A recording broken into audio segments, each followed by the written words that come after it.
네, 인사청문회 슈퍼위크 마지막 날인 오늘 행정안전부, 보건복지부 장관 후보자에 대한 인사검증이 이루어집니다. 네, 관련 내용 두 분과 짚어봅니다. 최영주 맥 정치사회연구소장, 이종근 시사평론가와 함께하는데요. 어서 오세요. 네, 안녕하세요. 네, 저희는 먼저 일단 청문회장 연결을 해서 그 현장 그림을 보면서 이야기 나눠보겠습니다. 예, 지금 이제 정은경 복지부 장관 후보자에 대한 청문회장을 연결해서 보여드리고 있습니다. 지금 아마 이제 후보자의 후보자 선서 이후에 그 여야의 의사진행 발언이 이어지고 있는데요. 의사진행 발언이 이어지고 난 뒤에 잠시 후에는 본격적인 또 질의가 이어질 것으로 보입니다. 오늘 이제 슈퍼위크 마지막 날이다 보니까 여러 가지로 특히나 이제 보건복지부 장관 후보자에 대한 난타전이 예상된다. 앞서 이제 국회 연결을 통해서도 얘기를 했거든요.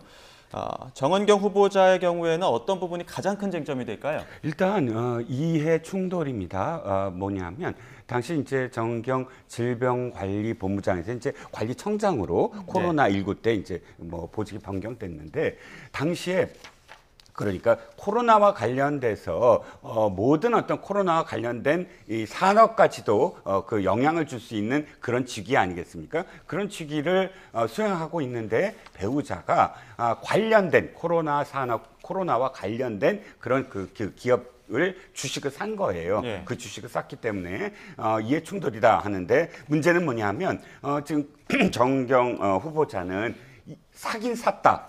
인정했습니다. 하지만 팔지 않았기 때문에 이익을 실현하지 않았다라는 해명을 하고 있는데 어떻게든 뭐 언론은 배당을 받았다는 거예요. 2천만 원 이상의 어떤 배당을 받았기 때문에 그것 역시 이익이다라는 첫 번째 점. 두 번째는 농지와 관련된 부분입니다. 지금 서울 거주하고 있는데도 평창에 농지를 소유하고 있어요. 그럼 농지는 농지법에 따라서 농사를 짓는 사람만 소유하게 돼 있습니다. 네. 그러면 실제로 농사를 지었느냐, 그 지었다는 어떤 농사를 실질적으로 했다는 그런 그 뭐랄까 정황은 하나도 드러나지 않고요. 현재 언론 지금 그 추적이 계속되고 있는데 전 주인이 농사를 짓고 있더라라는 마을 주민들의 증언이 있었어요. 그러면 위탁 역시 농어촌 관리공사라든지 공식적으로 위탁하는 어떤 과정이 있어야 되는데 그런 과정이 전혀 없었다는 것. 마지막으로 위장전입까지 조금 의혹이 있습니다. 7년간 위장전입에서 살지 않는데도 불구하고 노원구의 아파트에 적을 두고 있었다. 다운 계약서까지 이 세 가지가 지금 쟁점이 될 것 같습니다. 예, 지금 세 가지 의혹 먼저 말씀해 주셨어요. 주식과 관련된 주식 투자에 대한 이해 충돌 그리고 농지법 위반한 혐의, 위장 전입에 대한 이야기까지 해주셨는데 하나씩 일단 반박을 좀 해주실까요? 일단 뭐 보유 주식에 대해서는 정은경 후보자 직접이 아니고 그 배우자잖아요. 그 배우자도 같이 이제 같은 대학의 의대 출신이고 의사입니다. 전문이기 때문에 해당 분야에 있어서의 여러 가지 어떤 정보들도 배우자가 충분히 습득할 수 있는 위치에 있었다. 그리고 사실상 그 직무 관련성에 대해서 일단은 심사를 받았어요. 정은경 후보자도 이 주식이 배우자를 할지라도 이게 직무 관련성이 있느냐를 했을 때 그 심사 중에 3번 이상 직무 관련성이 없다라고 판단을 받은 것이라서 이 부분을 억지로 끌어당겨서 이해충돌의 소지가 있기 때문에 국무위원 후보자로서 부적절하다라고 하는 것은 좀 공격 포인트는 안 될 것 같아요. 그러니까 오해는 있을 수 있으나 오늘 청문회 과정에서 사실상 정은경 후보자가 이 부분을 시점과 그다음에 이게 또 팔지 않았다라는 점들, 이익 실현이 없었다라는 점들을 설명하면 사실상 야당 의원들은 설득이 안 되겠죠. 아니 설득을 안 당하겠죠. 또 다르게 주장할 텐데 중요한 건 국민 측 눈높이입니다. 국민들이 그럴만 했겠구나. 정은경 후보자의 남편이 이러이러해서 주식을 보였는데 오해가 있었고 근데 이 부분이 어떤 내부 정보를 통해서 한 게 아니구나라는 것이고 농지는 1998년이면 IMF 직후입니다. 당시 IMF 직후의 이 농지인데 이 농지가 거의 한 25년 정도 된 것이죠. 사실 이 부분의 시세 차익 부분들은 거의 없고요. 사실 우리가 그 강원도 평창이라든지 이런 강원도 쪽의 농지를 가지고 주말 농장식으로 이렇게 활용하는 사람들이 꽤 있습니다. 공직 중에도 있고요. 사실 농지라는 게 매일 농사를 짓지 않아도 경작을 한다는 것만 하게 되면 이 부분들도 소명이 될 것이다 라는 차원이라서 저는 정은경 후보자에 대해서 지금 국민의힘에서 뭔가 이 부분들은 그 낙마의 사유가 충분하다라고 했는데 사실상 알맹이를 보면 별게 없을 것 같다. 그리고 그 위장 전입 위장전입했다는 부분, 네네. 그 부분에 대해서 조금 더 설명해 주실까요? 위장전입 부분 자체는 아마 정의경 후보자가 그 어떤 주소지를 옮기는 과정에서 조금 위장 전입으로 볼 수 있는 사안들의 기간이 있을 수 있으나 예. 사실 우리가 통상적으로 지금 위장 전입 부분에 있어서는 그게 특별하게 어떤 경제적 이득이라든지 국민적 눈높이에 법되지 않으면 이거는 좀 용인할 수 있는 부분, 사과를 하고 넘어가면 이건 큰 문제가 되지 않을 것 같아요. 그래서 저는 앞으로 인사청문회에서 위장전입 부분이요, 네. 단순히 주소의 어떤 기간과 거주의 이 어떤 불일치하는 부분에 있어서의 위장전입을 주장하는 것들은 좀 그만 검증했으면 좋겠어요. 예. 그러면 괜히 후보자가 오해받을 수 있거든요. 예. 사실 위장전입이라는 게 투기 목적으로 뭐 이런 부분들은 비난받아야 되나, 지금 정은경 후보자가 하는 부분들은 투기 목적이 아닌 일반적인 위장전입의 논란이라서 예. 크게 문제가 되지 않을 것 같습니다. 지금 의사진행 발언 중인데 지금 상당히 지금 고성이 오가고 있는 모습인 것 같습니다. 아무래도 이제 의사진행 발언 중에는 자료 제출 여부라든지 증인 채택 여부라든지 이런 부분들을 굉장히 많이 그 여야가 좀 고성이 오고 가지 않겠습니까? 이런 부분에서 오늘 좀 이야기가 나오는 것 같은데 아무래도 자료 제출 부분에 좀 미흡했다고 보는 걸까요? 그렇죠. 모든 청문회가 시작이 자료 제출 부분입니다. 우리나라의 청문회가 잘못되고 있어요. 무슨 공격을 하고 방어를 하고 이런 게 아니거든요. 여당 청문위원들은 무조건 방어만 해야 됩니까? 그게 아니라 후보자가 적격한지를 여야 불문하고 함께 검증을 하는 게 청문회인데, 무조건 지금 뭐 자료 제출 안 한 것이 95% 했으니까 이건 됐다라든지, 자료 제출을 당일날 했음에도 불구하고 이렇게 자료 제출을 했는데 왜 지금 따지냐라고 방어한다든지, 이건 정말 저 미국도 그렇지 않습니다. 미국 상원 청문회도요, 여야 없습니다. 후보자에게 철저하게 여당인데도 불구하고 예. 따질 건 따지거든요. 근데 이 부분 언제나 오전에 한두 시간은 이렇게 의사진행 발언이 이어지고 자료 제출 공방이 있습니다. 저는 차제에 자료 제출은 좀 의무적으로 해야 된다는 것으로 바꿔야 될 것 같아요. 지금은 자발적이거나 혹은 예. 가족들도 동의를 꼭 구해야 된다 이렇게 돼 있는데, 그러면 자료 제출 안 하고 언제나 버티고 예. 그다음에 야당이 무슨 저 탐정사무소 아니거든요.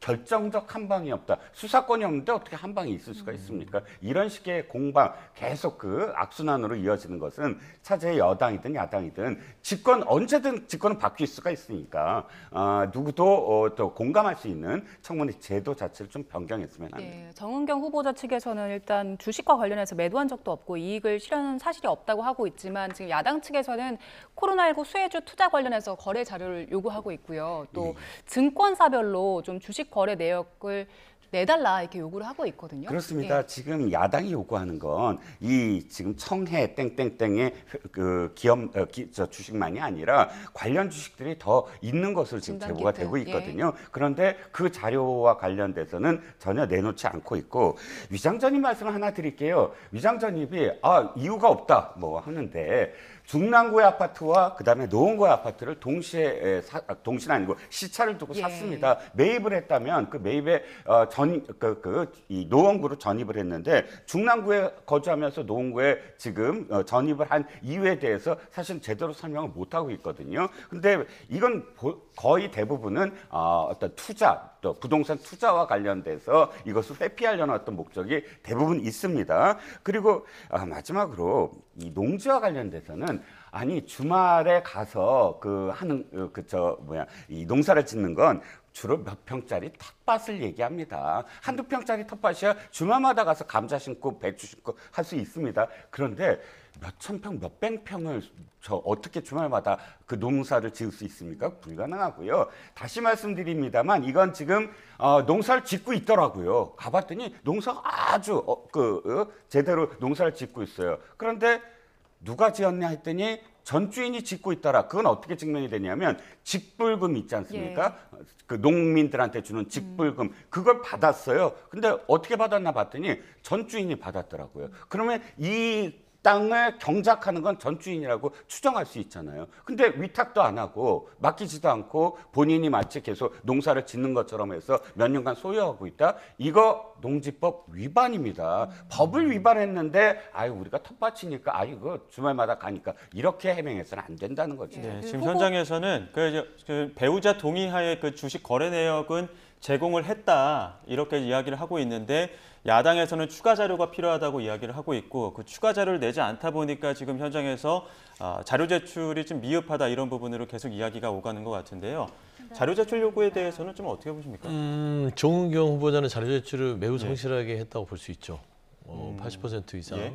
뭐 90% 가깝게 했으면 많이 한 것이고 저도 청문회를 돌이켜보면 100차례는 한 것 같아요. 보면 자료 요구의 싸움이긴 합니다. 예. 근데 이게 2015년인가 16년부터 개인정보보호법이 강화되면서 동의 없이는 자료 제출이 어려운 부분들이 많습니다. 특히나 개인의 신상에 대한 자료 제출들이 많아요. 특히 가족의 동의는요, 강제할 수 없습니다.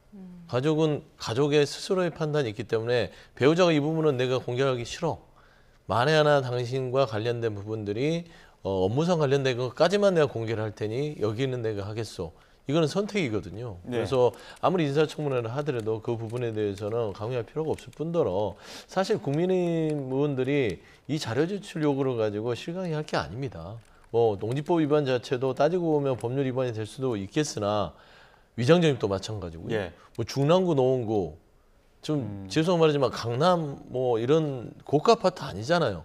예. 무슨 투기 목적이 있어서 위장전입을 중랑에서 노원으로 하겠습니까? 그래서 저는 이런 억지성 어떤 그 청문회를 진행하는 것보다는 사실 자료 제출이 부합되게 한 이런 그 업무 관련된 질병청장이 있었을 때의 정보와 관련된 주식들만 들여다보면 되는 것이지 있을 것이다. 그러니까 다 내놔라. 이거는 거의 어깃장 수준이라서요. 근데 좀 저런 관행들이 좀 없어졌으면 좋겠어요. 시작하면서 자료 갖고 싸워요. 이게 무슨 관행처럼 됐는데 저걸 안 하면 청문회가 제대로 안 돌아가는 것처럼 뭐 보이는 건지 모르겠으나 사실상 정책질에 좀 집중했으면 좋겠다. 예. 뭐 농지법 위반 부분은 사과할 부분은 사과하지만 농림부 장관이라면 이 부분이 매우 치명적이겠으나 지금 정은경 후보자는 보건복지부 장관의 업무를 수행해야 됩니다. 이런 네. 부분에 있어서 정책적 질의를 통해서 정말 대한민국의 보건복지 정책을 어떻게 대할 것인지 좀 그런 부분에 좀 집중했으면 좋겠어요. 네. 현장에서는 이제 청문회가 진행이 되고 있고 잠시 뒤에 모두 발언이나 선서 같은 것들이 이어지면 저희가 현장 다시 연결해서 좀 보도록 하고요. 인사청문회가 이제 마무리 수순에 접어들었습니다. 당분간 후폭풍도 이어질 걸로 보이는데 대통령실의 고민도 깊어지는 걸로 보입니다. 우상호 정무수석이 이야기를 했는데 일단 그 목소리 먼저 들어보겠습니다. 어떻게 보면 사전에 제기됐던 의혹이 해명된 측면들도 있는데 예. 또 그럼에도 불구하고 여론이 가라앉지 않는 또 후보자도 있고 좋은 여론도 있고 또 사퇴하라는 여론도 있고 있는 것을 그냥 여과 없이 그대로 다 보고를 드리고 있다 이런 말씀. 예. 그래서 그게 어떻게 될 거냐 이렇게 궁금하실 텐데 예. 대통령은 아직 이 문제에 대한 답을 주시진 않았습니다. 오늘 이후에 이제 주말에 결정하실 말씀이신 계획이신 건가요? 그렇습니다. 왜냐하면 딱 주목하고 있는 후보자만 거취를 궁금하게 생각하시지만 여권 또 인사권의 대통령 입장에서는 모든 후보자의 인사청문회가 다 끝날 때까지 예. 주의 있게 지켜보실 수밖에 없습니다. 아마 예. 내일 지나야 오늘 지나서 내일 돼야 예. 그런 보고를 할 수 있을 것 같습니다. 네, 지금 강선우 후보자 그리고 이준석 후보자와 관련해서는 여당 쪽에서도 좀 우려의 목소리가 나오고 있는 상황이라서 대통령실 쪽에서도 다 끝나면 좀 상황을 지켜보겠다라는 얘기를 했는데 일단 어떤 결정 내릴 걸로 보세요? 일단은 뭐 국민의 눈높이라는 얘기들이 많이 나오죠. 지금 민주당 내에서도 뭐 중진 의원들 입에서 국민의 눈높이에 부합되는지를 좀 보자. 근데 그 눈높이에 조금 벗어난 후보자들이 있는 게 좀 보인다라는 어떤 그 기조입니다. 저도 또한 강선우, 이진숙 이 두 후보자에 대해서 여러 가지 우려를 표했는데 청문회 때 지켜보자고 했는데 청문회가 끝나고 나서도 그렇게 어떤 여러 가지 국민적 의혹이라든지 뭐 어떤 그 반발들을 잠재우지 못한 청문회 결과였던 것 같아요. 아쉬움이 남고 사실 제가 얘기했던 것은 두 후보자의 여러 가지 해명들이 있었으나 그래도 이재명 정부의 첫 일기 내각을 구성하는 입장에서는 좀 걸림돌이 될지 도움이 될지는 스스로 판단했으면 좋겠어요. 예. 도움이 되려고 국무위원 하는 것이지 본인들 인생에 있어서 장관이라는 자리를 갖기 위해서 그 국무위원 자리는 가는 게 아니라고 생각합니다. 그래서 사실상 직무에 적합한지 그리고 그 직무를 수행할 만한 도덕성이 국민적 눈높이에 부합되는지 이 두 가지를 다 고려했을 때는 대통령의 고민이 깊어지기 전에 후보들이 각자 조금 더 신중하게 생각하는 시간을 가졌으면 좋겠다. 말씀 중에 지금 속보가 들어와서요. 지금 조현 외교부 장관 후보자와 김정관 산업부 장관 후보자의 인사청문 경과 보고서는 채택이 됐다는 소식이 속보로 들어왔습니다. 앞서 저희가 구윤철 기재부 장관 후보자가 그 인사청문 경과 보고서 채택됐다는 소식은 속보로 전해드렸는데 오늘만 3명이 인사청문 경과 보고서가 채택이 됐고요.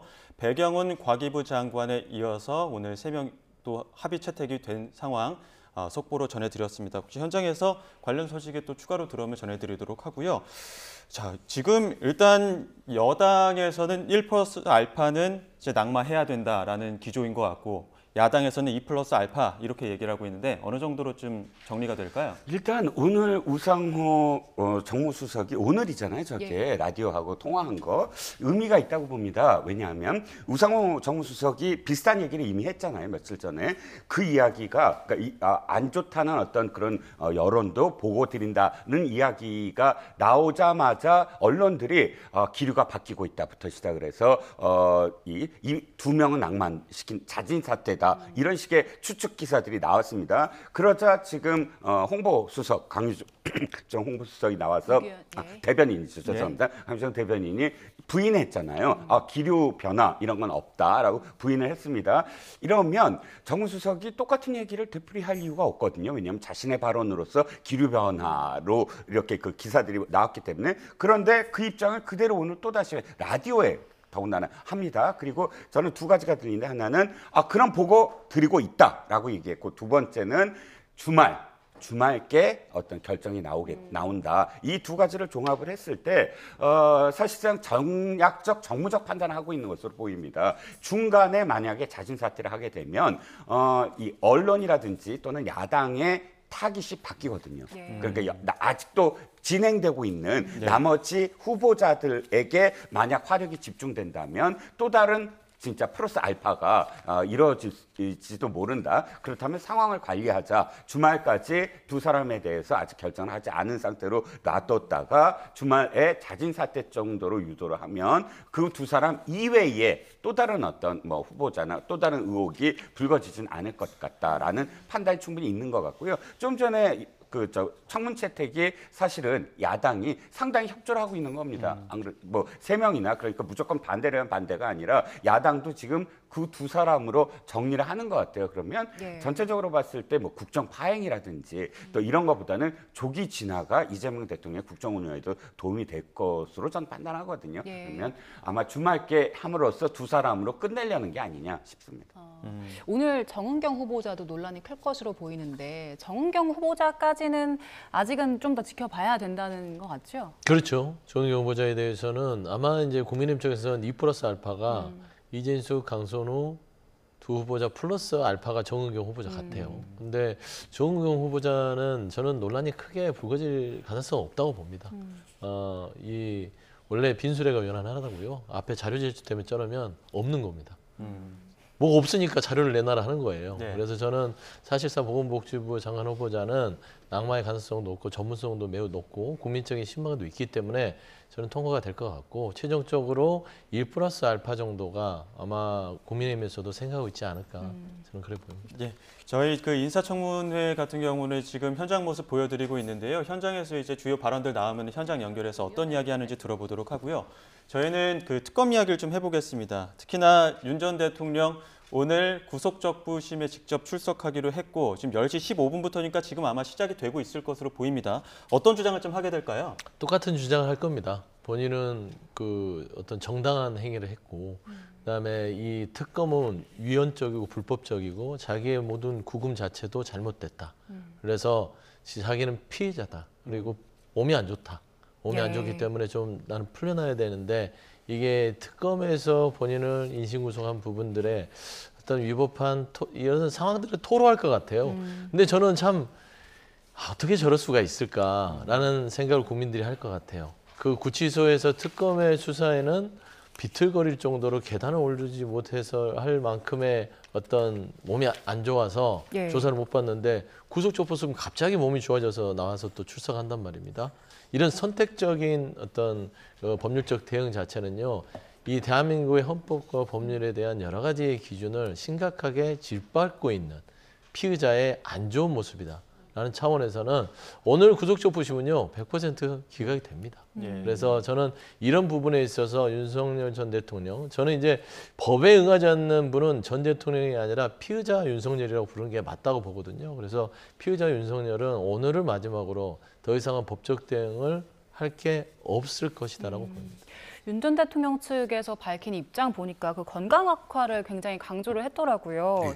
이번 출석이 정치적 목적이나 메시지를 전달하기 위한 게 아니다.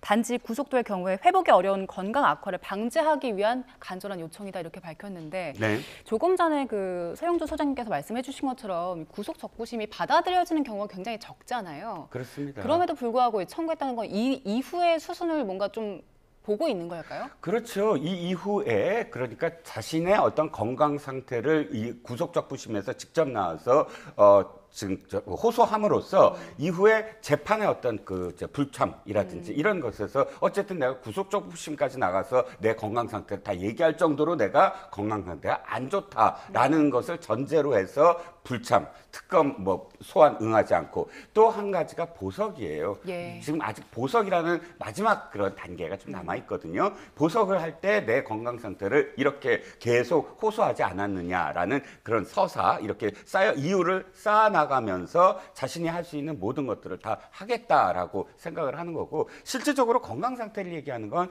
사실 건강으로 구속적 부심에서 풀려나는 경우는 없더라고요. 거의 구속적 부심에서 풀려나는 게 보통 2023년 기록으로 7.8%인데 이걸 들여다봤더니 내용은 거의 구속 사유 자체가 없어졌을 때 뭐 이런 명확한 어떤 그런 근거가 없다면 건강을 이유로 아마 이게 받아들여지기는 힘들 것 같습니다. 예, 근데 이제 윤 전 대통령 측에서 주장할 것으로 보이는 게 이제 이중 구속이라든지 내란 우두머리 혐의로 한번 들어왔다 나오지 않았느냐 이런 부분 좀 주장하려고 하는 것 같은데요. 그러니까 법률적으로 대응할 게 없으니까 억지 주장을 하는 것이죠. 본인이 이번에 증거인멸 등에 대해서 구속이 된 부분들은 특수공무집행 방해죄입니다. 그다음에 이 직권남용에 의한 권리방해 이 부분이 새롭게 적용이 돼서 구속이 된 것이지 무슨 본인이 내란 우두머리로 재구속됐습니까? 이게 사실상 계속해서 국민들을 속이는 거예요.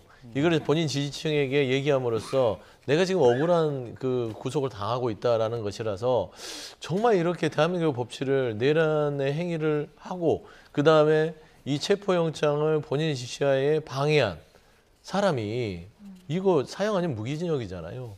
그런 행위를 하신 사람이 어떻게 해서 전직 대통령 예우를 받으려고 하는 건지. 그리고 가장 우려스러운 것은 아프지 않아요. 근데 아프다고 뭐 드러누워 있고 움직이지도 못한다고 하고서는 구속적 부심은 또 걸어 나와서 한단 말입니다.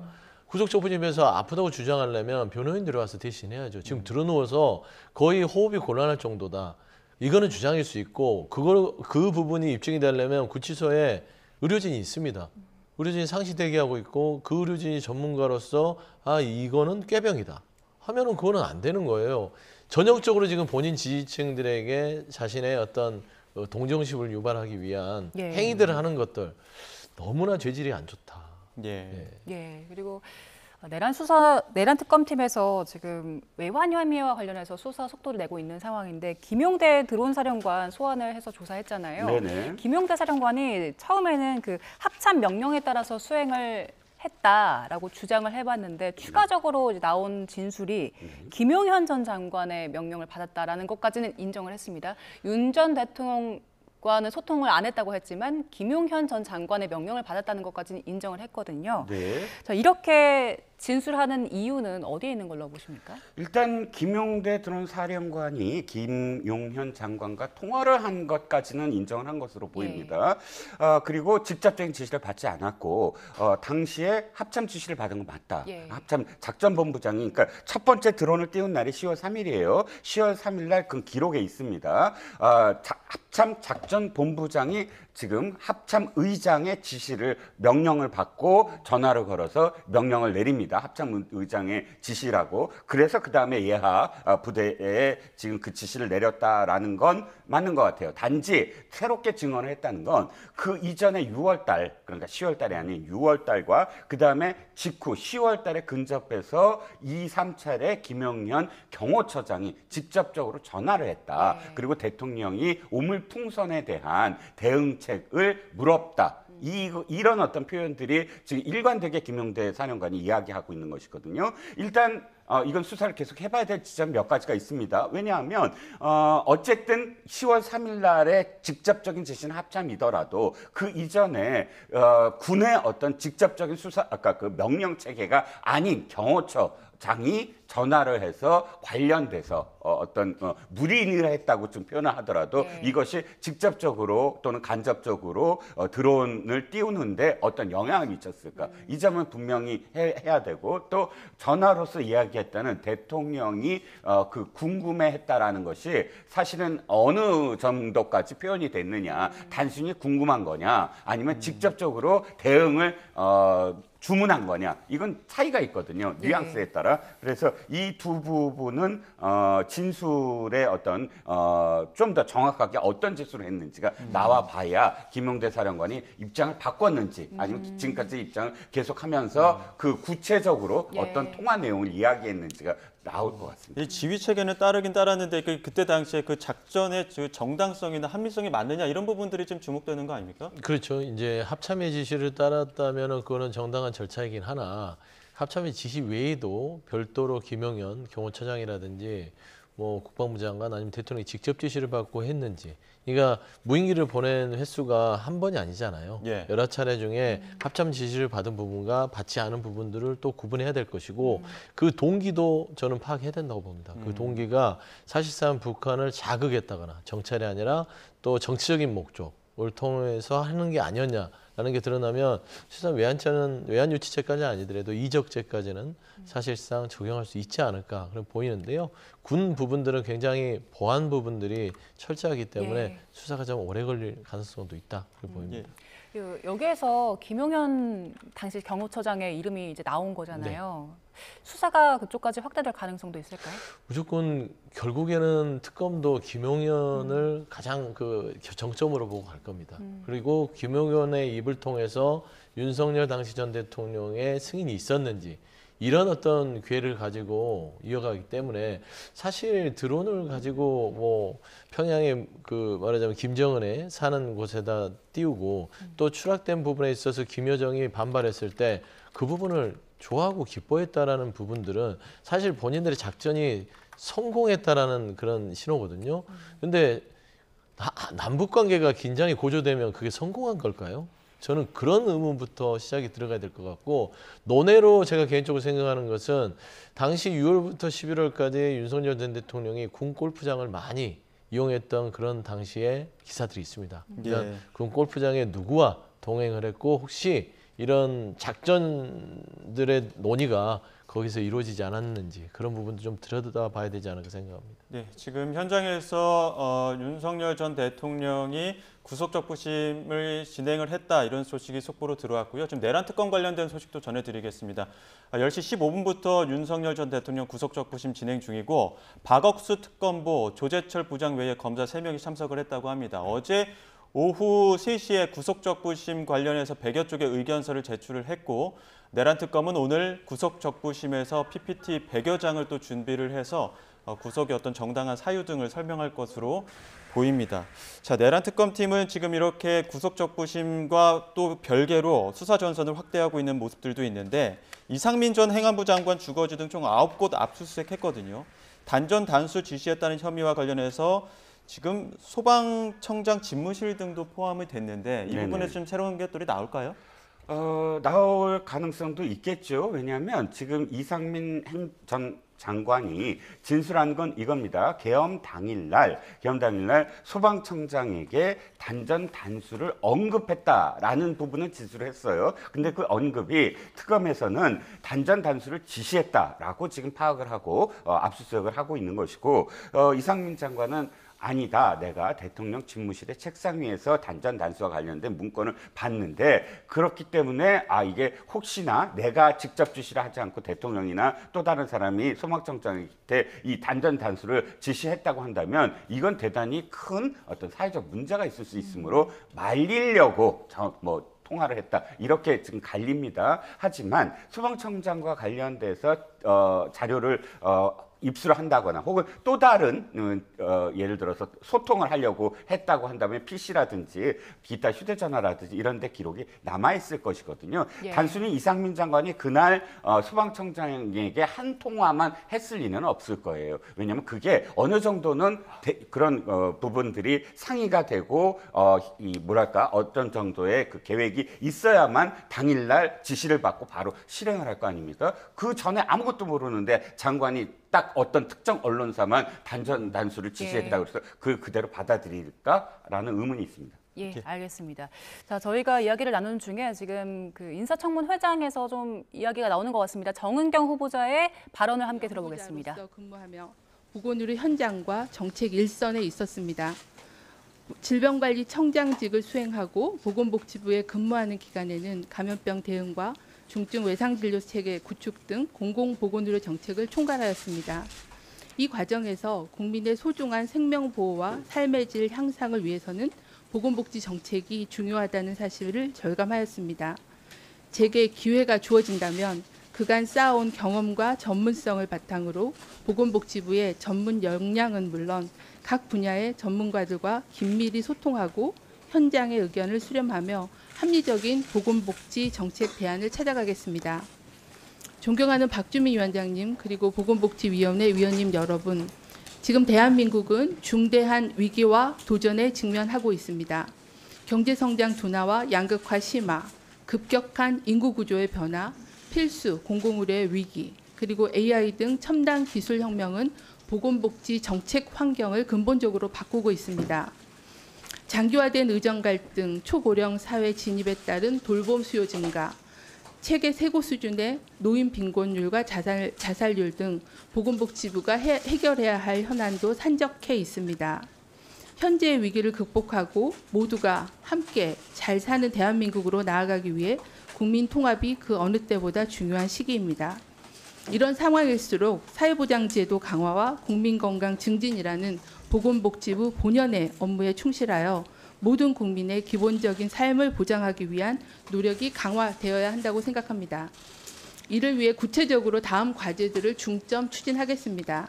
첫째, 빈틈없이 촘촘한 사회 안전망을 구축하겠습니다. 아동수당의 점진적 확대, 국민 기초연금 제도 내실화 등을 통해 아이부터 어르신까지 생애 주기별 소득 보장 체계를 확립하겠습니다. 최후의 사회 안전망인 기초생활보장제도를 강화하는 한편 모든 국민의 아프면 쉴 권리를 보장하기 위해 상병수당 확대도 추진하겠습니다. 사회 관계망의 악화에 따른 사회적 고립 문제에 대응하여 중년, 청년 등 대상자별 맞춤형 고독 대응 체계를 구축하겠습니다. 복지 사각지대가 없도록 빅데이터를 활용해 적극적으로 위기 가구를 발굴하는 한편 복지제도의 신청 편의성도 높이겠습니다. 둘째, 돌봄에 대한 국가 책임을 강화하겠습니다. 일상생활에 어려움을 겪고 계신 어르신 등이 살던 곳에서 건강한 생활을 유지할 수 있도록 의료, 요양, 돌봄, 통합지원 서비스를 전국으로 확대 제공하겠습니다. 요양병원 간병비에 건강보험을 단계적으로 적용하여 그간의 가정의 역할로 인식되어 온 간병에 대한 공적 책임을 강화하겠습니다. 발달장애 아동에 대한 조기 발견과 개입을 강화하는 한편 발달장애인 주간활동 서비스와 장애인 공공일자리 등 장애인 맞춤형 서비스를 확대하겠습니다. 가족 돌봄과 고립 은둔 상황에 있는 위기청년 지원을 확충하고 아동의 권익이 최우선으로 보장될 수 있도록 국가 중심 입양체계도 안정적으로 안착시키겠습니다. 셋째, 국민 중심의 보건의료 체계를 구축하겠습니다. 국민과 의료계 모두가 공감할 수 있는 국민 중심 의료개혁을 추진하여 보건의료 체계의 지속 가능성을 확보하겠습니다. 의료인력 수급추기위원회에 도입을 하여 적정 인력의 규모에 대한 과학적인 추계를 시행하겠습니다. 지역 필수 공공 의료 인력을 안정적으로 확보하고 충분한 보상도 지급하겠습니다. 국립대병원 업무를 보건복지부로 이관하여 지역 내 공공 필수 의료의 컨트롤 타워로 육성하겠습니다. 환자의 안전성과 편의성을 모두를 보장하는 방향으로 비대면 진료를 제도화하겠습니다. 지역사회에 기반한 1차 의료 체계를 구축하고 희귀, 난치 질환자의 의료비 부담을 완화하겠습니다. 자살위험군에 대한 조기 발굴 및 개입을 강화하고 자살 시도자에 대한 치료비 지원 등을 확대하는 등 자살 예방 정책도 강화하겠습니다. 넷째, 미래 보건복지 강국 도약을 위한 기반을 마련하겠습니다. 노인 인구 증가에 대응하여 어르신 공공 일자리를 지속 확대하겠습니다. 난임, 임산부에 대한 심리, 정서 지원을 강화하고 가입력, 검사비 지원도 지속 추진하겠습니다.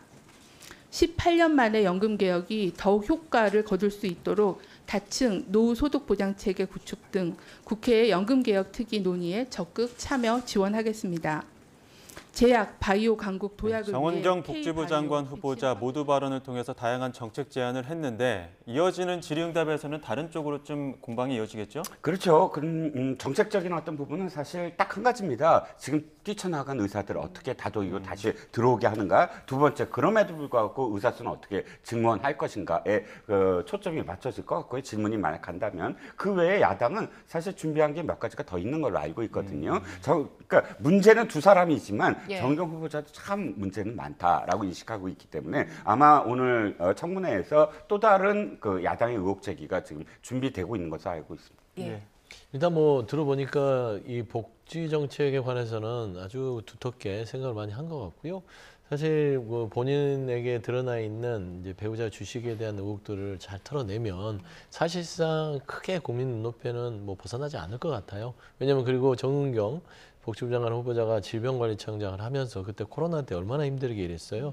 그때 국민적인 신망이 높기 때문에 그 수준에서 크게 벗어나지 않는 청문회의 어떤 소명을 통해서 저는 좀 좋은 복지 정책을 할 수 있는 장관이 됐으면 좋겠다. 예. 그런 말씀을 드립니다. 네, 슈퍼위크 마지막 날 인사청문회 오후도 계속될 텐데 현장에서 주요 발언이 있으면 바로 연결해서 또 들려드리도록 하겠습니다. 지금까지 서용주 맥정치사회연구소장, 이종근 시사평론가 두 분과 함께했습니다. 고맙습니다. 고맙습니다.